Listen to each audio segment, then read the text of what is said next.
Oh, whoa, stop. Wait a second. The shiny thing that I saw over here, it's actually a Cape cobra.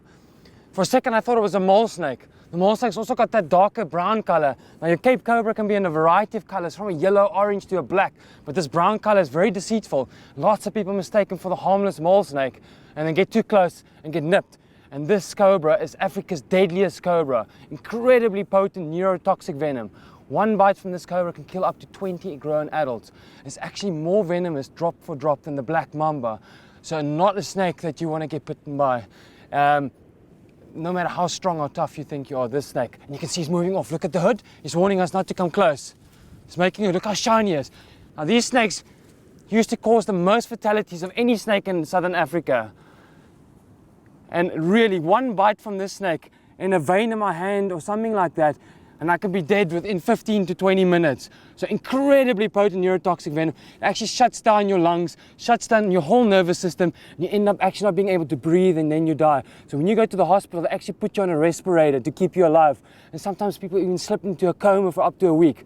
So incredibly potent venom. This venom can very easily kill one of these horses in the background. No problem. So he is pretty much the king of these wetlands. No other animal can rival the strength and the power of the venom of this particular species. And I've got lots of respect for the Cape cobra, and most people that live in rural Africa will tell you the same thing. This snake demands attention. Very lucky find, a very coppery brown color, very easy to mistake it if it didn't make the characteristic hood for a mole snake. Really amazing. And these kind of snakes do cause deaths for big hooved animals like this, and that's why they evolved these hoods. They make these hoods to warn larger hooved animals like these horses, don't come closer, I'm full of venom, if you come any closer I'm going to bite you. And these horses have a firm respect for a snake as venomous as this. Incredible. A very unique thing that you can do with most cobras, he's caught attention there, is you can actually touch these guys behind the head. Now what you do is almost kind of putting in a hypnosis state. He's focusing on the one hand. You'll see when the guys play the flutes, they follow the movement. See how he follows the movement of the hand. Now keeping him distracted with this one hand, you bring this hand over the back. You'll see there. Almost. Listen to him huffing at me. He's huffing at me, warning me now.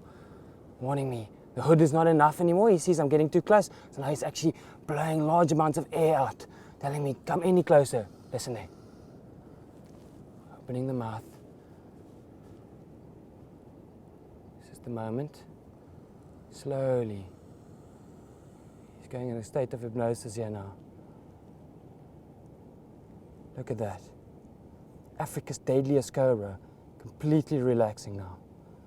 Look at that. Amazing. So it shows you, if you just know the little characteristics of each one of these species, there's always somehow you can work with them. Now what I'm going to try and do now is I actually want to pin him down to pick him up to see how big he is, and maybe just move him a little bit away from here, so that I've grown quite fond of my horses around here. So let's just see. I can't move him away because we don't want one of them to step on him. So what I'm going to do, because I didn't bring any equipment, this is very risky and should never be tried. But if you know what you're doing, you can definitely.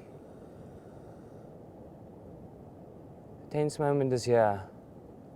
You can see I'm putting him in a kind of a state. Oh, almost. You have to be very careful. Very careful. Look at that. Cape cobra.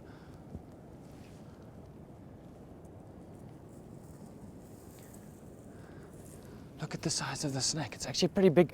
I first thought it was quite a small Cape cobra. They average at about 1.2 meters. So the snake does look like a fully grown adult, probably easily 1.2 meters. You can see it's making that hood. It just actually wants to move away now.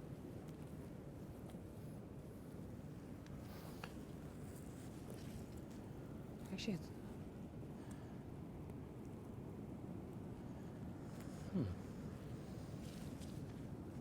it's almost like I put it in a state of thanatosis here now. It's playing very relaxed in my hands. Look at this. It's not even inflating its hood anymore.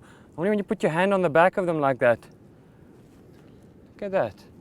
The Cape cobra is not a species known to play dead like this. See if I can put him in a state. Look at this. Now look, this is the key point. Pressurize here. Look how the hood closes. I'm going to give him a rub. And he's pretty much playing dead now. Look at that. That is incredible. He is not even moving at all. Look at that. He's completely knocked out. I can even put my hand right in front of him now. So just by that gentle manipulation, pushing him on the back of the head, they're pushing him down, that dominant behavior that I showed towards the snake actually brings back that primitive instinct, even in species that aren't really known to do it. If you push it to that boundaries, you actually get this behavior where they just completely, the brain just shuts off.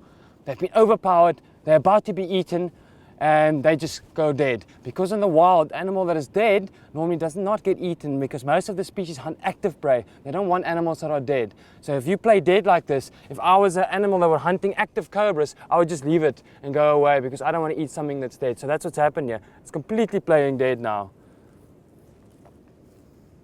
See, it's almost become putty in my hands now. 2 minutes ago, the snake wanted to kill me. Now it's completely relaxed. Look at that. Africa's deadliest cobra, completely relaxing in my hand. I can even give him a scratch under the chin. Look at that.